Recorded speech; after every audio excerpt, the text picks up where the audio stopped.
আর বলো না, শ্বশুরবাড়িতে গরমে টিকতে পারছিলাম না বলে কিন্তু আমি সোজা চলে গিয়েছিলাম বাবার বাড়িতে। মানে আমি আর আমার বরেরও সেদিন ছুটি ছিল। তো আমি আর আমার বর দুজন মিলে চলে গিয়েছিলাম বাড়িতে। বাড়িতে যাওয়ার সময়, যাওয়ার আগে মাকে বলেছিলাম যে মা আমরা একটু নদীতে যাব স্নান করতে। এতটা গরম ছিল, এতটাই গরম ছিল যে কি বলবো। সেক্ষেত্রে আমরা কিন্তু সোজা চলে গেছি আজকে বাড়িতে। তো বাড়িতে যাওয়ার পর মা, বুনু, আমি, উজ্জ্বল সবাই রেডি হয়ে নিলাম, ড্রেস চেঞ্জ করে এই ড্রেস পরে নিলাম যেহেতু আমাদেরকে যেতে হবে। তো আমরা কিন্তু ফাইনালি কিন্তু কলেজের, আমাদের ইঞ্জিনিয়ারিং কলেজের যে নদীটা আছে, তো আমাদের বাড়ির পাশে তো কোনো নদী নেই, তো ওই নদীতেই আমাদের স্নান করতে হবে। তো ফাইনালি কিন্তু আমরা সবার প্রথম কিন্তু বাগান দিয়ে গেছিলাম। ভাবছিলাম যে চা পাতা বাগান, মানে ডেঙ্গুয়াঝাড় যে বাগানটা আছে সেই বাগান দিয়ে যাচ্ছিলাম, যে যে ওই নদীতে জল থাকে, তাহলে ওখানেই স্নানটা করব।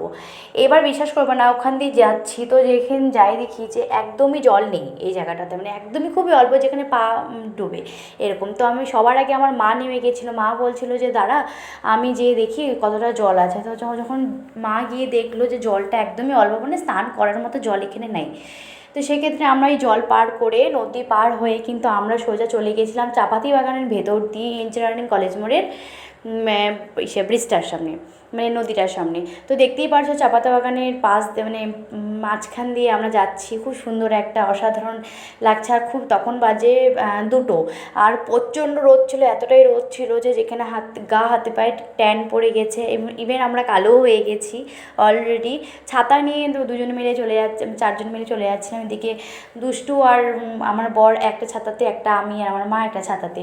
তো অনেকটা যাচ্ছি। তো এবার যাওয়ার সময় না একটা ব্যাপার হয়েছিল যে আমরা অ্যাকচুয়ালি খুঁজে পাচ্ছিলাম না নদীটা কোথায়।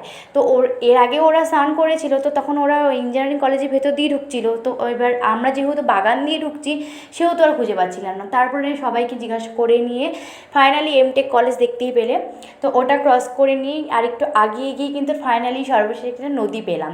তো নদী পাওয়ার পর দেখলাম প্রচণ্ড রোদ এখানে। আমি তো বলছিলাম যে আমি তো এখানে পুরো কালো হয়ে যাব।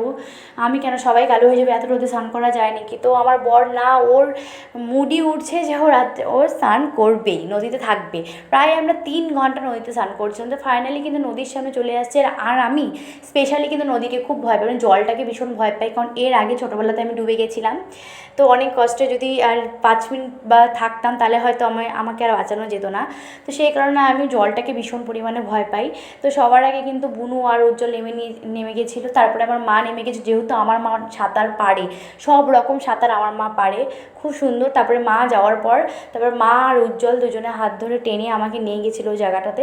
কিন্তু ওখানে দাঁড়ানোর পরেও কিন্তু আমি ওদের দুজনের হাত মানে ছাড়িয়ে বলতে পারো। তো মা ওখানে একটু মজা হলো, অনেকক্ষণ 3 ঘন্টায় নদীতে ছিলাম, ভীষণ মজা করলাম। দেখতেই পারছো মা পুরো সাঁতার কাটছে, যেহেতু মা সাঁতার জানে সেহেতু মা সাঁতার কেটে নিচ্ছে।